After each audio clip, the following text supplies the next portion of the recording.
The neighbors said it wouldn't work. They laughed behind their hands when he piled rocks in a ring indoors. She said nothing when they whispered she married a fool. But the first snowstorm swallowed the sun for 3 weeks, and then they came knocking. It wasn't even cold yet when Eli put the first stone down. He did it in the middle of the cabin floor, right where the baby had learned to crawl, right where their boots had worn through the pine planks so many winters before. Mary stood in the doorway of their one-room home, her fingers still smelling of lye and meat grease from the last chore. Her husband was crouched like a boy building a fort, stone in one hand, tin pot in the other, muttering things she couldn't quite hear. It should have made her laugh. He looked so serious, like he was laying the cornerstone of a church. But the way he moved, quiet, methodical, with hands rough as cracked bark and a mouth drawn tight like he was building a casket, stopped her short of smiling. "Tell me what you're doing, Eli," she finally said, drying her palms on her apron. He didn't look up. "Stove?" She blinked. "You building a stove indoors?" "Yup, we have a stove. Out back. This one's different." "Different," that was all he said. And before she could reply, he had already stacked 3 more flat stones in a circle,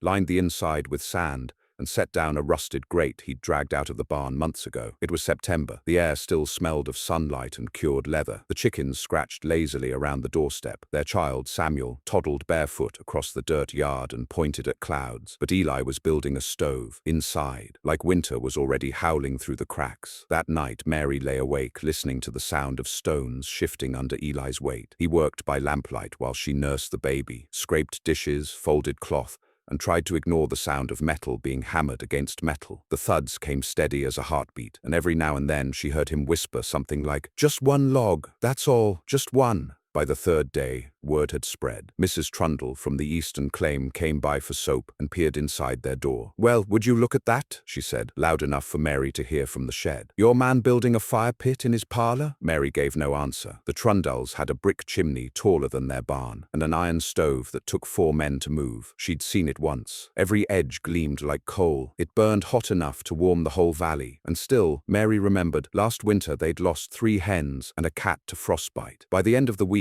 the neighbors started talking in clusters again. They didn't come by to help lift the hay cart when it tipped, didn't come to the butchering like usual, but Mary heard them, voices just out of view, mocking. "Built a stove out of rocks, in the middle of the floor, and he says it runs off 1 log. Poor Mary." That was the worst part, the pity, as if she was simple for staying. As if she didn't know already the kind of man she'd married. Eli wasn't a fool. He was strange, quiet, yes, more comfortable with ideas than people. But he had survived frostbite twice, once in his toes, once across the cheek so deep she could still trace the line. He was slow to speak but never slow to act. When a barn collapsed on their mule 3 winters back, he cut the beast loose with his teeth because the hatchet was buried under rubble, so she didn't question the stove. Even when he started carving vents into the back wall with a chisel and smearing lard into the seams to trap the draft, she just kept boiling soap, rocking Samuel, and trusting that Eli was chasing something only he could see. The storm hit late October. They'd heard tales of early snow up north, but figured they had weeks still. The morning before, the creek was still running. The ground wasn't even frozen. They were setting traps and pulling carrots from the earth barehanded. But when the wind rose and the sky turned the color of pewter, they knew. By noon, it was coming in sideways. By dusk,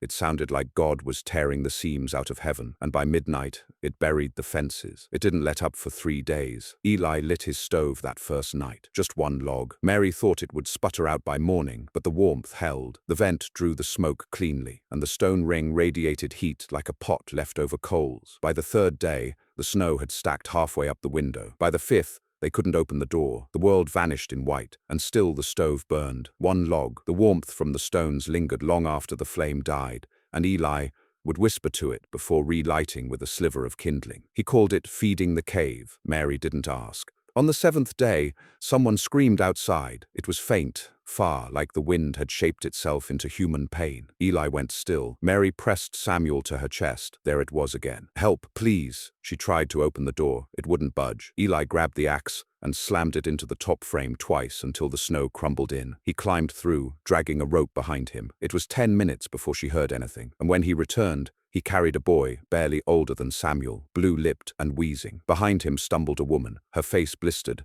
hair rimed in frost, her arms shaking from carrying the child that now lay limp in Eli's coat. They collapsed just inside the threshold. Eli sealed the door with a spare board and hurried the boy beside the stove. "I don't know how he kept going," the woman sobbed. "My sister, she didn't finish the sentence. Mary didn't ask. She only brought hot cloths and wrapped the boy's hands while Eli stoked the stove again. The heat bloomed slow but steady, and that night, with no more than one log burning, the boy's eyes fluttered open. "Is this heaven?" he whispered. Mary kissed his forehead and lied. "Close enough." By morning, 4 more came. 2 men with frostbitten feet, 1 old woman dragged by her daughter, and a trapper no one recognized, muttering nonsense and clutching a dead hawk like it was a child. All of them found their way by accident, they said, saw light through the storm, heard voices, or just turned without knowing why. Each one collapsed at the door, and Eli let them in. Mary served what stew she had, rationed bread to strips. She didn't ask questions, didn't complain when they had to move furniture just to make room. At night the air grew thick with the smell of wet fur,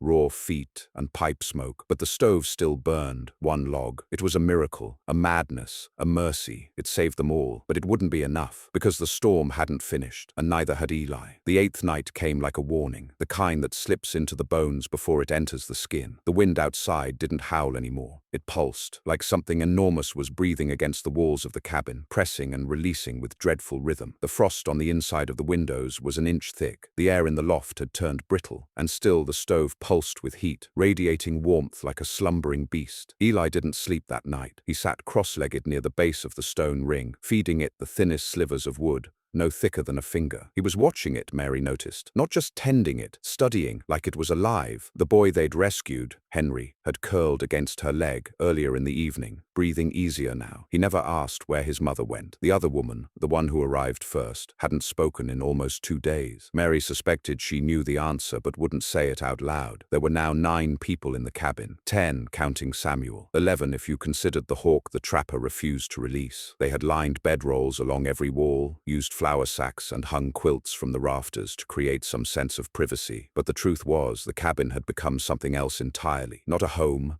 not a shelter. Something older, something like a shrine, because no one dared question the stove anymore. No one mocked it, no one laughed, they just watched it. When Eli would approach and crouch low to tend the vent or whisper to the embers, the others would fall silent every time, as though afraid their breath might disturb whatever pact had been made between man and stone. Mary too found herself watching. The stove had no right to work as it did. The stones weren't mortared. The vent was lined with soot. The whole thing sat too low to radiate proper heat and too far from the walls to warm the corners. But it did. Every inch of that cabin held warmth. Not the dry, gasping heat of an iron stove. This was deep heat, penetrating, humid and slow, like earth warmed from below. It didn't flicker. It pulsed, like a heartbeat. And that was the night Mary realized Eli hadn't left the cabin once in nearly a week, not since rescuing the boy. He didn't chop wood, didn't milk the goat, didn't feed the chickens. He'd built a pile of slivers the size of a dog days earlier and rationed from it like gold. And yet, somehow, the stove burned. On the 9th morning, the sun returned. It didn't rise like a trumpet. It came sheepishly, peeking through torn clouds with the hesitance of a child checking a locked door. The wind died to a hush, and the snow outside glittered like crushed glass beneath pale light. The others stirred slowly. Mary stepped out first, her boots crunching down the packed snow tunnel Eli had carved from the door with his axe. It stood like a narrow chute leading into an endless white. She had never seen so much snow. It reached higher than the windows.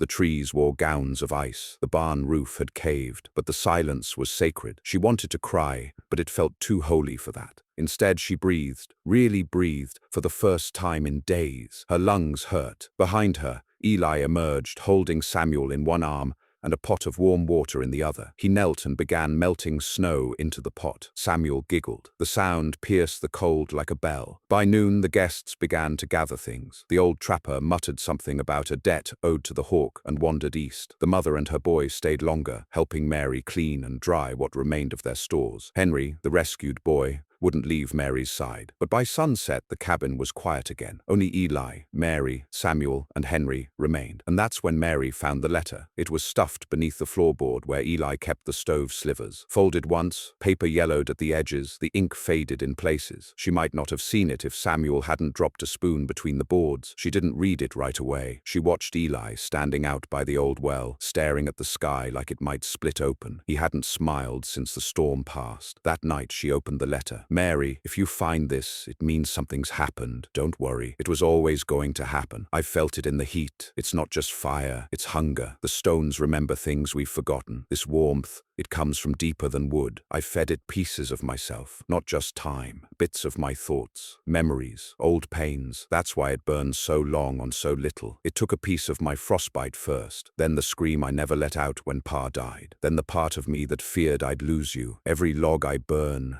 I whisper what I want it to take, and it listens. If I'm gone, it's because I gave it what it needed to keep you all warm. Don't rebuild it. Don't feed it unless it's for life, and never ever feed it lies. Eli Mary's hands shook. She folded the letter twice, then pressed it to her chest. It was a full hour before she could look at the stove again. It glowed faintly. No flame, no smoke, but warmth. She didn't tell Henry, didn't tell Samuel. Eli slept beside them that night, his breath even, his back warm, but something had changed. She knew it. He held Samuel too tightly. His eyes, when they did meet hers, had a shadow behind them, like a light was on somewhere deeper down, flickering low. 3 nights later, the snow came again, worse. This time the sky didn't warn them. It slammed down like an avalanche from heaven, erasing all sound within minutes. Mary rushed to gather what little they had. Samuel cried. Henry tried to help seal the windows, but the cold was already finding cracks. And Eli, he was kneeling again, by the stove, sweat on his brow, even as the cold bit around them, whispering again. She heard him this time. Take my doubt. Then he lit a sliver. It hissed blue. Take the ache in my ribs. Another sliver. Take the nights I dreamed I'd die a failure. He fed 3 more. The room grew hot. Suddenly, dangerously, Mary rushed to him, grabbed his hand. Eli, stop. His eyes didn't move. Eli, it's burning too hot. Henry pulled Samuel back. Eli touched the stones. They pulsed. Take my pride. And then he collapsed. For the next 12 hours, Mary didn't leave his side. He sweated like a man in fever, mumbled names she didn't know, laughed once, cried twice, then fell still. The stove burned low again, calm, even. But Eli did not rise. By the 3rd day, Mary read the letter again, this time aloud, to the stove. It didn't respond. Eli stirred that evening, weak, pale, eyes unfocused, but he lived, and the storm passed, and the stove still burned. Mary never rebuilt it, never altered a stone. She used it only when needed, fed it truth, fed it gratitude. And once, many years later, when Henry had grown tall and took Samuel to town for supplies, she sat alone beside it and whispered, "Take my loneliness." The flame flickered, and for the first time in years, she wept without shame, because the warmth that followed felt like Eli's hand in hers, even though he was buried beneath the old sycamore behind the barn. By the next winter, the stove had become a secret, not the kind folks whisper about in town, not the kind that rides on wind through gossip and envy, but the older kind, bone deep and sacred, the kind you carry in your chest like a brand, invisible but always burning. Mary never spoke of it again to anyone outside her home. The stove remained in the same exact spot, its stones undisturbed, its shape unchanged. Visitors thought it odd but polite to ignore it, treating it like a mistake in construction, a relic of a half-finished idea by a man now buried in silence. They didn't understand, because it didn't look like a miracle. It looked like a ring of stones on old wood. It smoked sometimes, left soot streaks on the beams. It hissed in the night when dew settled on the vent. And yet through all that winter, and the 2 that followed, Mary burned a single log a night, sometimes only half, and the cabin stayed warm. More than warm, it thrived. Henry grew into his shoulders and began carving furniture in his spare time. Samuel, still small but clever, took to sitting beside the stove and drawing pictures in the ash when no one was looking. The floor creaked less under their feet. The walls no longer sweated when the storm winds banged against the seams. And Mary, she aged slower somehow. Her hands remained strong, knuckles thick but not stiff. Her back bowed only slightly. Her hair grayed gently but never thinned. Even in grief, she felt held. She never said so aloud. She didn't need to. She'd walk past the stove each morning and whisper, "Thank you." That was enough. But miracles, if left to sit long enough, tend to rot, or worse, grow curious. The boy came the following spring. Not Samuel, not Henry. This one rode into their valley alone, on a donkey too lean to be worth eating and carrying a saddlebag that rattled like tin inside. He was no older than 20, dusty boots, black coat, a scar down the side of his lip like he'd chewed through iron. He introduced himself, not with a handshake but with a question. "Is it true your husband made heat without firewood?" Mary had been tending the roots in the west patch. She didn't answer at first. The boy stepped closer. "They say it ran all through the freeze of 61. You had a dozen people inside and never burned more than a stick a day. Henry came out of the cabin. He was taller than most men now, lean like a rail, arms strong from carving but eyes soft from time spent watching Mary. "Who told you that?" he asked, his voice even. The boy smiled like he'd caught them hiding a gold vein. "Doesn't matter. Only matters if it's true." Mary rose, dusted her hands on her apron, and looked the stranger over. "And what would you do if it was?" The boy didn't blink. "Sell it." Henry stepped forward then, not to threaten, but to stand between them. "It's not for sale." "Everything's for sale," the boy said. Mary narrowed her eyes. "The warmth cost my husband his mind. And nearly his life. It saved others, yes, but it wasn't free. It took pieces of him." The boy shrugged. "That's a man's choice. I'm asking about the stove." "You think it'll work for you?" Mary asked. "I know it will. I've read about it. Rocks that hold fire. Vents that breathe. You're standing on something bigger than you know, and I've got the money and the men to make it real. We'll build 'em for every town from here to the Rockies. 1 log a week. That's the future." He reached into his coat and pulled out a folded paper, schematics, blue ink, precise lines and numbers, a miniature version of their stove, mapped out like a butcher's chart. Mary didn't take the paper. Henry didn't flinch. The boy grew agitated. "You people don't get it. This isn't about your old man's ego or some widow's grief. This is invention, progress. You think folks out there care where the heat comes from? They just want to stop freezing to death. And you—" Mary raised a hand. The boy went quiet. She stepped forward, her voice low, steady. "There are things in this world you don't get to sell. Not because they're holy, not because they're powerful, but because they come with a debt you don't understand." The boy scoffed. Mary added, "And if you build that stove without knowing what you're feeding, it won't keep you warm, it'll hollow you out." He looked between them both, disgust on his face. "You're fools, sitting on the greatest idea of the century and letting it rot in some shack." He spat near the porch and walked off. Mary watched him until he vanished into the tree line. That night, the stove hissed. She hadn't lit it. The embers had been cold since morning. But now, a faint glow pulsed beneath the stones. Samuel approached first, his voice hesitant. "Ma,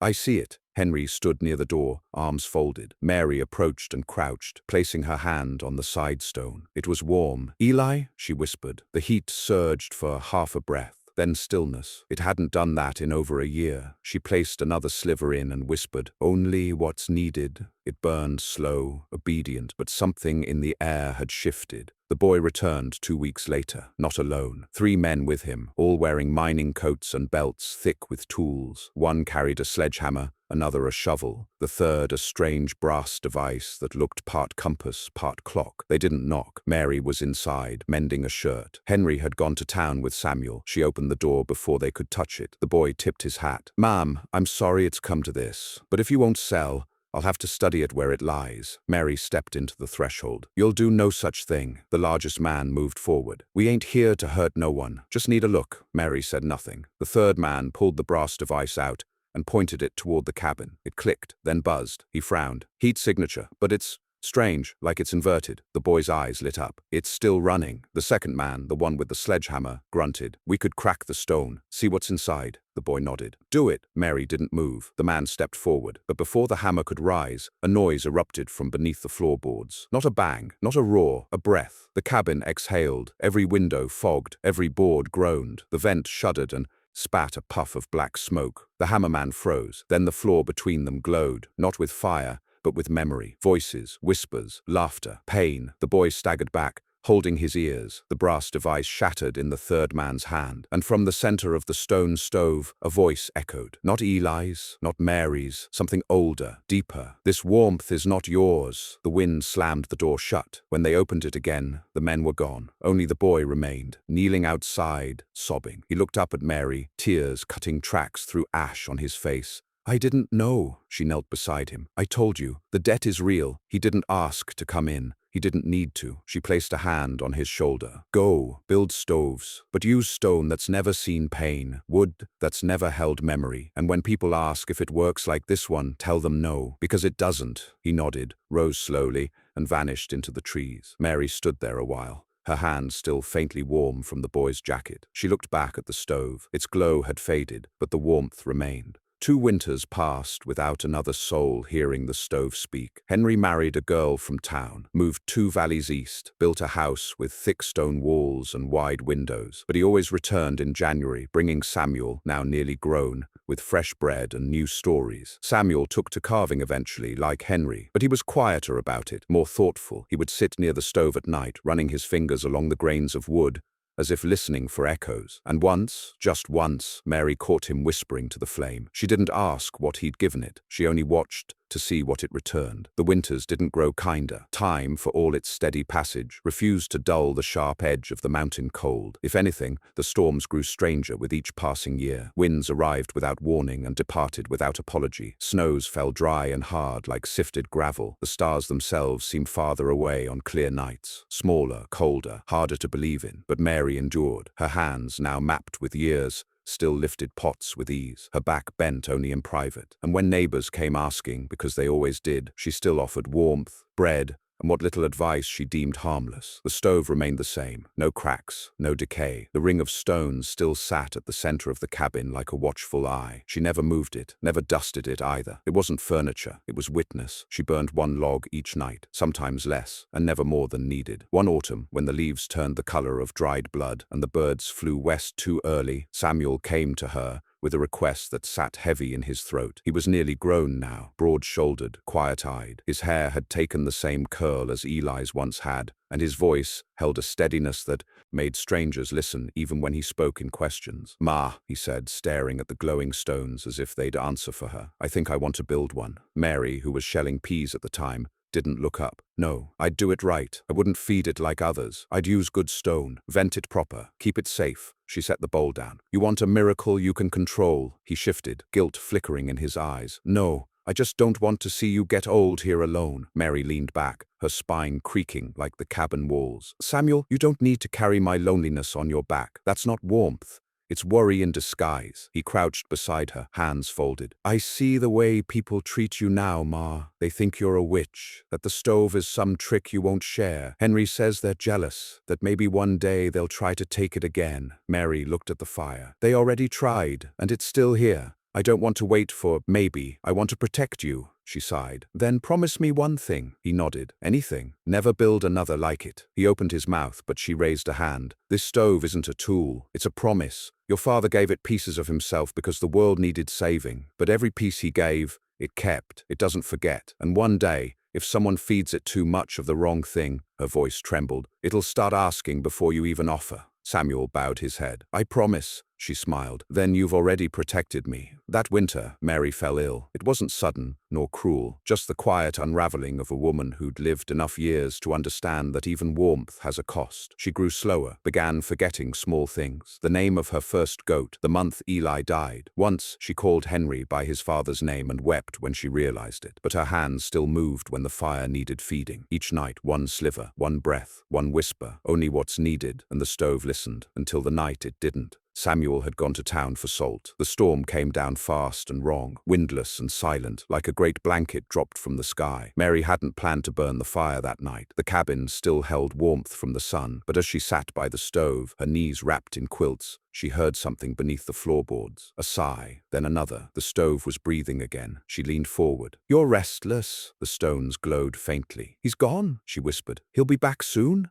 A pulse of heat. "I don't need more. I'm not asking." The glow grew. She reached for the iron pot beside the grate, her fingers trembling. "I'm not giving anything." But the warmth kept rising. Mary's breath caught in her throat. "Stop!" The stones hissed, and from the vent, black smoke rose, not thick, not choking, but slow, curling, deliberate. Then she heard it, Eli's voice. "Let it go." She froze. "You've carried it long enough." Her chest heaved. "No, I'm not done yet. You were done the night you stayed. Everything since then has been grace." The fire flared. "You kept them safe. You honored the debt. You never fed it lies." Tears welled in her eyes. "But who will protect it?" "He will." "Samuel." The stove went still. The glow faded, and Mary sat back, clutching her hands to her chest, alone again. When Samuel returned 3 days later, the storm still breathing cold behind him, he found her in the chair near the stove. Her eyes were closed, her hands folded. The room smelled of ash and cedar, but the fire was out. He didn't cry right away. He knelt beside her, pressed his forehead to her knee and whispered, "Thank you." Then he turned to the stove. It was cold. He placed a single sliver on the grate, lit it, and whispered, "Only if it's true." The flame flickered once, then caught. He sat beside it all night, watching it, his mother's blanket still warm around his shoulders. He didn't feed it anything anything else. Didn't speak again until morning. When the light came through the east window, he rose, walked to the door, and carved a mark into the wood just above the handle, a circle of stones, not as a warning, but as a promise. Years passed, the world changed. Steam engines thundered through valleys. Telegraph lines stitched mountains to cities. Folks forgot the old roads, forgot how to listen when the wind carried a name. But in that cabin, tucked between frozen trees and memory, the stove still sat. New families moved through. Some stayed, some left. But always, when the cold came, someone would find themselves sitting by the stove, unsure why it felt different from any fire they'd known. And in that warmth, if they listened close, they'd swear they heard a whisper, only what's needed, and they'd find themselves speaking truths they didn't know they carried. A lost love, a secret shame, a single joy, too heavy to hold alone. And the fire would flicker, not to answer, but to listen, because not every miracle needs to be loud. Some burn quietly year after year, keeping the cold at bay, not with flames, but with memory. And if you were to pass that valley today, you'd find the cabin still standing, small, unremarkable, but always warm, even in deep snow, even when the sky forgets the sun, because somewhere beneath the floorboards, in stone and soot and ash, a man's promises still burn, and they always will.